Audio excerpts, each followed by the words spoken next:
right there. I see you, Russ. All right, dropping back. And here's my guy. It looks like he's made out of vibranium because he is doing his thing. How about this play right here? Back in the end zone, time to lock it. Boom. Wait. Check out the next-gen sneakers. Let's check out the next-gen stats.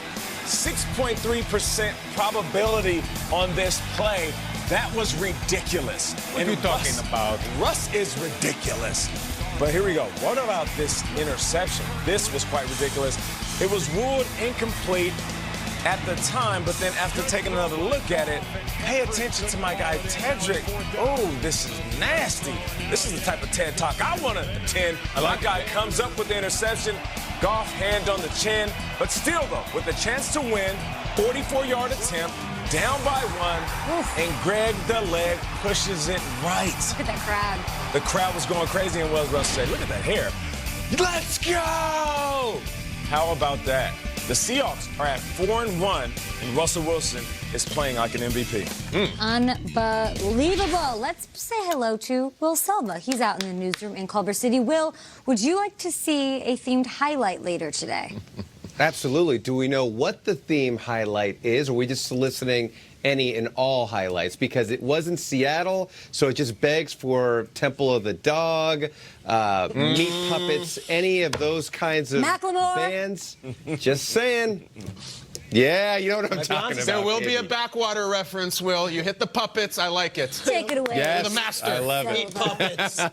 Thank you, one and all. Well, corner Jalen Ramsey is still a Jaguar, but he still isn't practicing with the team. Now, from a physical standpoint, a back injury is hampering Ramsey. He also was dealing with the flu. Now, from a mental standpoint, well, we don't know. He did request a trade about 18 days ago. A trade owner, Shad Khan, doesn't sound like he's going to fulfill anytime soon. Khan telling the Associated Press the best thing for the Jaguars is to have him be part of the team. His head coach, Doug Marrone, friend of the show, joined Good Morning Football on Thursday and had this to say about his quarterback. I'm the head coach, and, from a leadership standpoint, I'm really focused on the players that are on the team. Jalen and I have a really good relationship. I think that what people don't see about Jalen is how hard he works in the classroom, how hard he works on the field. Even with this injury he has right now during the Denver game, he's on the sideline, he's into it, he's cheering his teammates on and going. Again, we're just trying to focus on winning football games, and Jalen's focused on getting better, and hopefully when he gets better, he can come back and help us. Yes, indeed. And on the flip side, Jacksonville is going gaga for quarterback Gardner Minshew as he's won 2 straight games as the starter. The mustache, the headband, the jockstrap. Either way, Minshew mania is real, and the man himself can feel it and see it around town. Yeah, you can't help but notice it, but you just try to, that's what it is outside. It's not in this building. It doesn't have anything to do with what we do out there. So I just try to keep it there and, not worry about it when it's football time. Have you been around town and seen anyone with one of the shirts? I've seen a couple of shirts around town. That's pretty cool. But is it strange for you to go, like, I'm on that shirt? You know what I mean? Like when you see someone outside wearing it? Yeah, it's pretty weird, man. Seeing yourself on a shirt, but I don't know, it's definitely a good thing, I guess. How many people do you figure you've inspired to grow mustaches over the years? Too many. There's a lot of bad mustaches out there right now. But hopefully we'll get them right. Can you? Gardner Minshew, everybody, right there for your viewing pleasure. He knows he's become this cult hero, cult figure there in Jacksonville, and he's soaking it all in, as we all are. Thanks so much, Will. Minshew mania in full effect, Nate. The Minshew mustache mania. We have the bearded wonder over there who's a Jacksonville Jags fan. Hey, Hammer, how about this? We make a little friendly wager if you let me shave your face today. That's not funny. Like on the show, though. What type of wager are we talking? Well, we'll talk off camera, but I'm just saying, let me give you the Minshew face, and we can do something special for a Minshew charity. stash for Hammer? You want to do it on the show? Down, or are you scared? I got to think about it. That's not a Minshew type answer. Assertive. Put on your glasses, gentlemen. It is time to shine a light on the game's brightest stars, presented by Oakley. Nate, who is a player that you just know is going to get their shine on Week 5? How about Golden Tate? Okay. How about him? My guy, back. Golden Tate, he's back. What we do know about Golden is he's an absolute baller. I mean, he's one of those individuals that he can run a route as traditional as it gets, but he's also like super freestyle. He's the one that you can go outside on the concrete and say, hey, run by the light post, and I'm going to hit you with a deep ball. So I'm looking forward to seeing what he does with Daniel Jones. Daniel Jones, over the last couple weeks, 56 points in the last 2 games, so we know that he can put up. But can you imagine this? We know that Daniel Jones is athletic. So imagine when the pocket breaks down, Daniel Jones drops back, he escapes the pocket, and Golden Tate looks at him and says, hold up, wait a minute. Let me go and spin deep and run a secondary route. It's almost like the ultimate scramble drill. Yeah. So I guarantee you this. Daniel Jones will break the pocket. Golden Tate will spin and go deep. Spin and it's go. going to be a big play, touchdown to Golden Tate. In this Why, like it. why do you look so cool when you escape the pocket, but when I do it, I look like such an idiot? Escape the pocket. Well, you got to drop back, What is this? do a little Escape the pocket. I like it. I look like That's good. What was that? like a We all need to 50-year-old escape mom the pocket.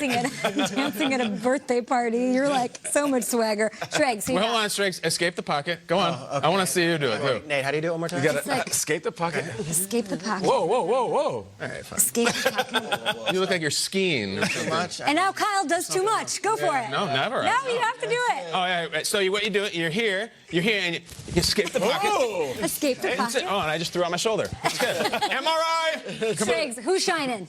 Someone who has quarterbacks trying to escape the pocket. Well played segue. Hello. Shaq Barrett in Tampa. Shaq Barrett's off to this historic start. I can't get enough Shaq Barrett. I had him on the show about 3 weeks ago, and we're like, oh, this guy's cool, good story. And then he goes on an absolute tear. He destroys the Panthers. He destroys the Giants. And then last week made the game-winning, game-sealing strip sack, and Ndamukong Suh took it in. Here it is. He was the NFC's Defensive Player of the Month. And guys, he was a free agent who was not hotly pursued this offseason. He signed a 1-year, $4 million deal with Tampa to be their edge rusher. And I speak around the league. Why would they go? He didn't play in Denver. It was always Chubb or Miller. And if it wasn't Chubb, it was Shane Ray. So this is exactly why he went to Tampa. He said he looked at the roster and said, I just want to get my time and an experience to play. Todd Bowles plugs him in, and he has 9 sacks. The NFL record through 5 weeks of an NFL What is season it? is held by Kevin Green. In the 98 season, Kevin Green, at 36 years old, got out of the gates with 10 sacks for Chris the Miller? Panthers. Yes. What's up, Chris Miller? And he had 10 sacks those first 5 weeks. Shaq Barrett could beat that record against the Saints with 2 sacks this weekend. Shaq Barrett, I didn't think he would be one of those. I mean, we talked about Le'Veon. We talked about Randall Cobb. We went big about all these players who moved teams, Antonio Brown, Odell.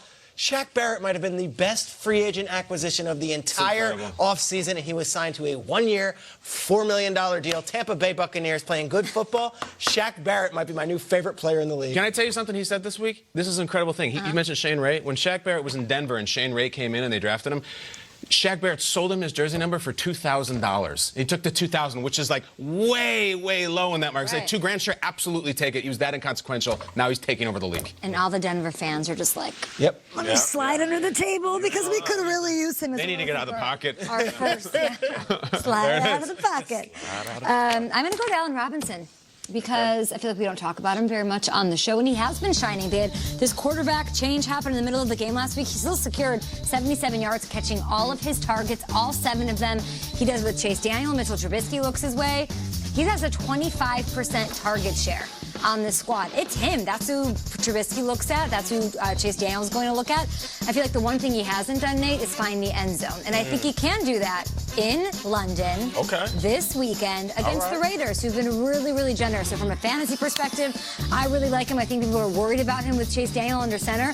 But I know that you, Kyle, said he has a really good rapport with Trubisky. Can that transcend into what he could do with a different QB? I think so, because Chase is such a pro. Allen Robinson is a Ferrari. Watch him warm up before the game. You say, okay, that guy has all-pro talent. And he also has all-pro strategy. He's been telling all the Bears how to sleep going to London. So you have to sleep on the plane. He's teaching them, because he's been there before when he was a Jag. This is his 4th trip to London. Is that right? So he's definitely. Does he lead the all-time record for games at him and Bortles? Might maybe be. that's it. Chase Daniels 3rd. The London, right? Any of the Jags. It's wild. I think he has a great week, and maybe wins the game for him this week. Maybe he does. I want to talk about some of his teammates, too. Okay. The Oakland Raiders, I think they have 2 goals in London. 1, they're going to try to win the game. But 2, they're going to try not to embarrass themselves as a team, as a franchise, as a company by letting Khalil Mack drag their faces through the mud. They got optics to worry about here. If Khalil Mack completely goes off and gets Derek Carr 3 times, it's a really bad look for the Raiders for not saving him, which is why I think they're going to do everything they possibly can to stop him. Not just Trent Brown. I'm talking double teams, triple teams,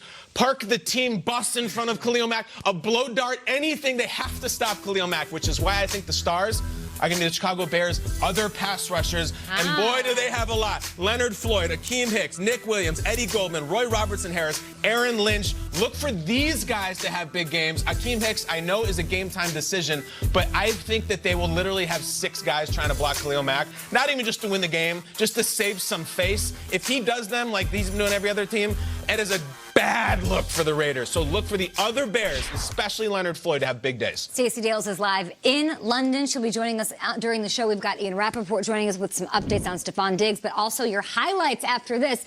We saw an all-timer. Great game. All-timer toe drag swag. Yes. It was unbelievable, Kay. And we've got all the highlights. What was more impressive, the throw or the catch? I would say the catch. You know, the fact that he's on one of the best safeties in the business, doing a little shimmy shake.